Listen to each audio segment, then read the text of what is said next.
Olá, você que está conosco neste nosso culto de sexto domingo de Páscoa. Que o Espírito Santo nos abençoe e oriente no ouvir e meditar da palavra de Deus. Amém. Esperança. Será que é possível ter esperança em meio à situação difícil que estamos vivendo? E ainda falar desta esperança? Você tem esperança? Que esperança é essa? No que ela se baseia? Afinal, o que é esperança? Conforme o dicionário, esperança é a confiança de que algo bom acontecerá. É a crença de que um desejo se torne realidade, ou, num sentido negativo, aquilo que se relaciona ao ilusório e utópico. Mas nós queremos hoje refletir sobre a esperança mencionada na primeira carta de Pedro, no capítulo 3, versículo 15, onde o apóstolo afirma: estejam sempre prontos para responder a qualquer pessoa que pedir que expliquem a esperança que vocês têm. A qual esperança Pedro se refere? Você pode responder: a esperança cristã é evidente? Sim. Mas o que realmente significa essa esperança para o cristão? O que significa essa esperança para mim? O que significa essa esperança para você? É preciso lembrar que essa afirmação de Pedro está inserida num contexto em que ele fala de sofrimento e provação. O apóstolo diz que se fizermos o bem, provavelmente teremos uma vida tranquila. Porém, acrescenta que poderemos sofrer por fazer o bem, mas que ainda assim somos felizes. É então que Pedro exorta a que tenhamos Cristo no coração e que falemos da esperança que temos nele.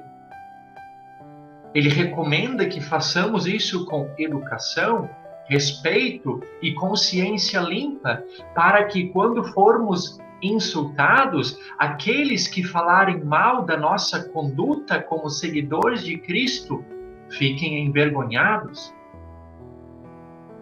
Será que é possível manter-se feliz e tranquilo em um contexto de adversidade? E ainda por cima, falar da esperança cristã? No apóstolo Paulo, encontramos um belo exemplo de que isso é possível. Considerado um dos maiores apóstolos, Paulo sentiu na pele o que significa testemunhar a esperança cristã. Ele foi afrontado, ele foi questionado, ele sobreviveu a um naufrágio, ele foi perseguido, foi apedrejado, ele foi preso e, por fim, foi decapitado por causa da mensagem que anunciava. Mas diante de tudo que ele enfrentou, Paulo nunca esmoreceu. A carta aos Filipenses, por exemplo, foi escrita enquanto Paulo estava preso.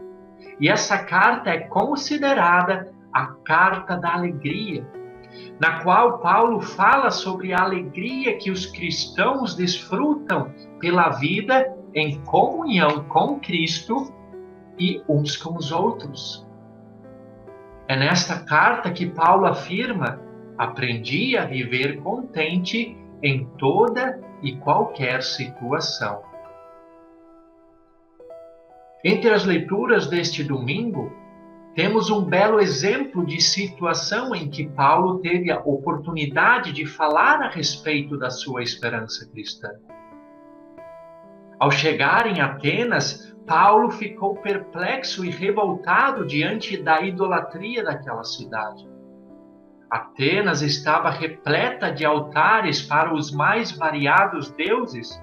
Tinha inclusive um altar ao Deus desconhecido. Ou seja, Os atenienses, eles eram tão religiosos que eles não queriam correr o risco de se esquecer de nenhum deus. Esses deuses que eles tinham eram estátuas feitas por eles mesmos, que nada lhes podiam oferecer. Mas antes de julgarmos os atenienses por sua idolatria, é conveniente que nós olhemos para nós mesmos. Será que nós também não criamos os nossos próprios ídolos? Se realmente formos sinceros, veremos que sim, também nós somos idólatras. Sim, cada um de nós, eu, você, nós somos idólatras. Ou você cumpre perfeitamente o primeiro mandamento? Eu não consigo. Nos tornamos idólatras quando, por exemplo, amamos mais a nossa família do que a Deus. Espera aí. Deus não quer que amemos a nossa família? Sim, Deus quer. Mas o amor autêntico, verdadeiro e desinteressado pela família, ele passa primeiro pelo amor a Deus. Passa pelo buscar em primeiro lugar a Deus. Afinal, nós amamos porque Deus nos amou primeiro. E essa regra, ela vale para todas as áreas da existência. Como temos administrado o nosso tempo? Como temos administrado os nossos dons, os bens que Deus nos deu? Temos buscado a Deus em primeiro lugar? Temos reconhecido que é Deus quem nos dá o nosso tempo e então usamos esse tempo também para meditar na sua palavra, para fortalecer a nossa fé, para ter um bom convívio em família e também com o próximo? E os dons que Deus nos dá? Temos usado esses dons para o bem da igreja, para o bem do próximo, ou apenas para o autoengrandecimento? E os bens que o próprio Deus nos dá, temos reconhecido que é Deus quem nos dá esses bens que temos? Ou achamos que eles são frutos apenas do nosso próprio esforço? Então, com isso, nos auto-endeusamos. Ou temos nos próprios bens que Deus tem nos dado, temos depositado neles a nossa confiança? Temos que ser sinceros. Temos que ser sinceros e reconhecer que sim, nós falhamos em todas essas áreas. Todas as vezes em que substituímos Deus por qualquer coisa que seja, estamos sendo idólatras. E se transgredimos o primeiro mandamento, automaticamente estaremos transgredindo todos os demais mandamentos. Sim, infelizmente, essa é a nossa realidade, é uma triste realidade. É a situação na qual nos encontramos, eu, você.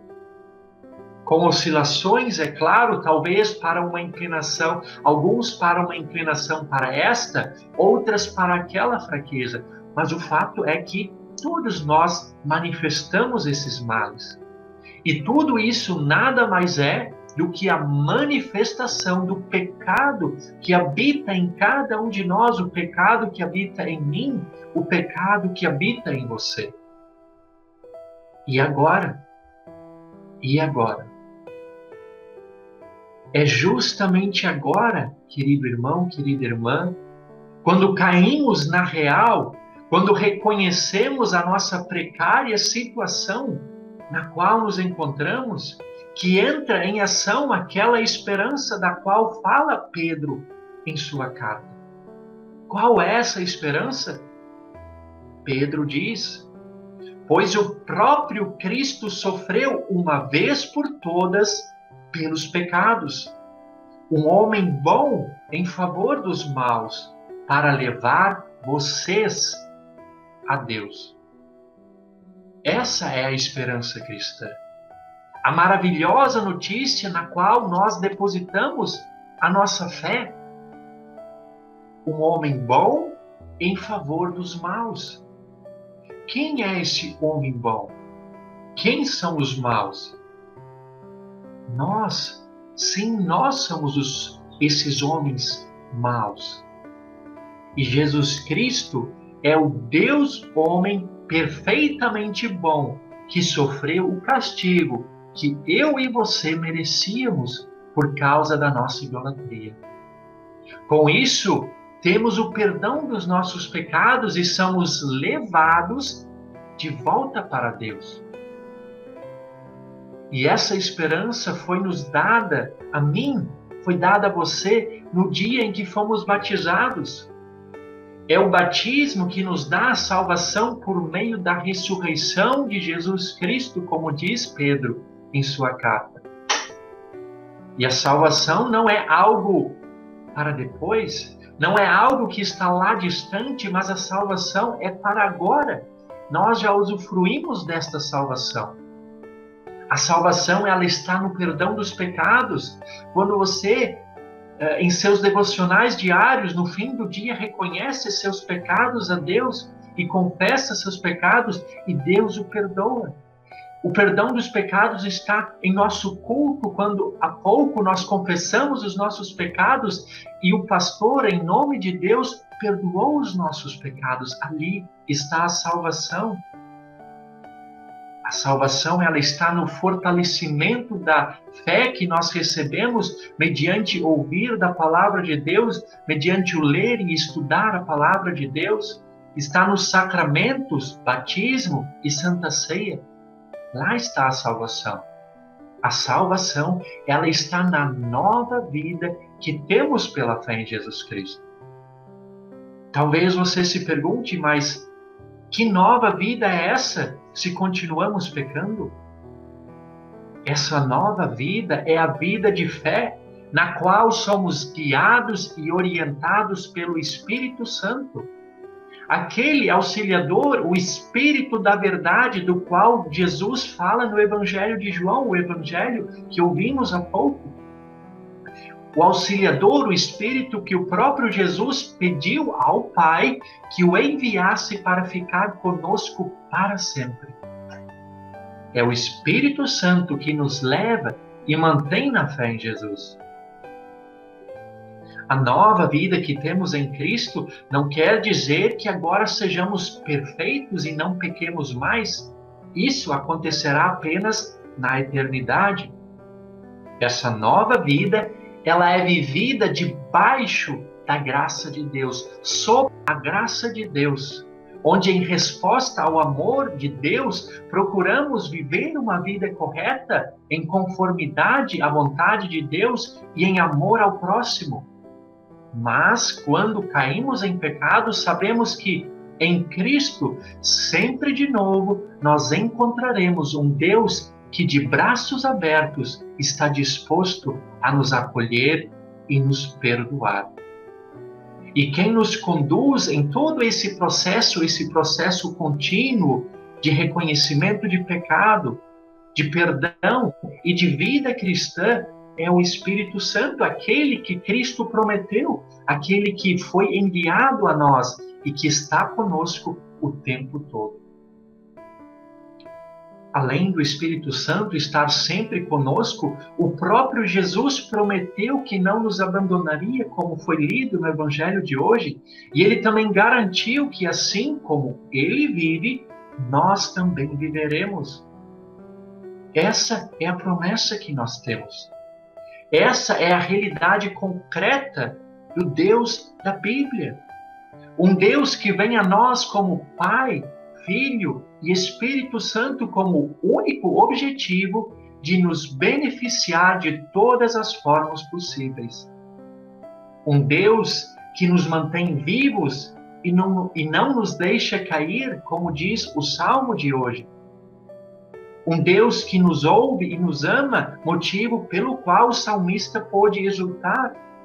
Eu louvo a Deus porque Ele não deixou de ouvir a minha oração e nunca me negou o seu amor. Esse Deus, meus queridos irmãos e irmãs, não é um Deus distante, não é um Deus inanimado feito por mãos humanas, mas um Deus próximo de nós, próximo de mim, próximo de você.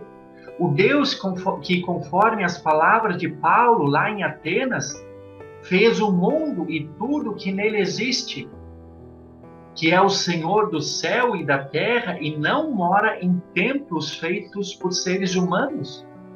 E também não precisa que façam nada por ele, pois é ele mesmo quem dá a vida a todos, respiração e tudo mais.